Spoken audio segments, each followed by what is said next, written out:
The real problem with borderline personality disorder is there's no one who's going to dispute the fact that this is a group of people with severe disorders, complex disorders, and multiple diagnoses.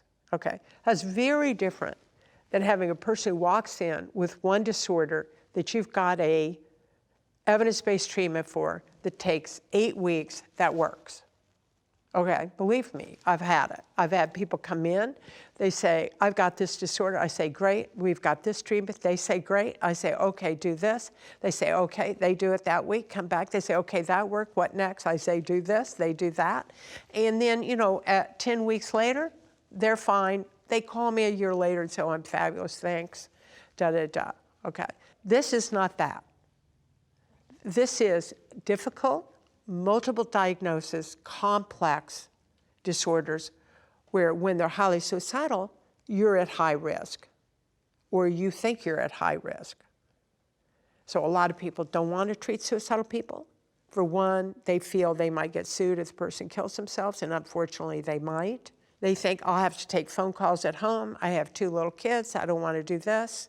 Or, why would I do that? Because you don't get any more money for treating a client that's difficult, that takes a lot more time, where you do take a lot of phone calls. You get no more money for that than you do for that previous client I was telling you about that's really easy. The only difference is one's long-term and one's short-term.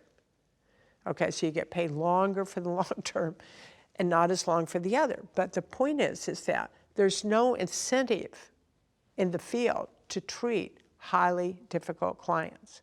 So therefore, you often find your most talented therapists can choose the clients they want. So they choose easy clients. And other therapists who don't have that kind of choice often end up treating the very severe. Sooner or later, there has to be some system where for difficult clients who take up much more time, you get paid more. But that's probably going to depend on having really effective treatments. And that's going to depend on being able to show that an effective treatment saves the insurance company money.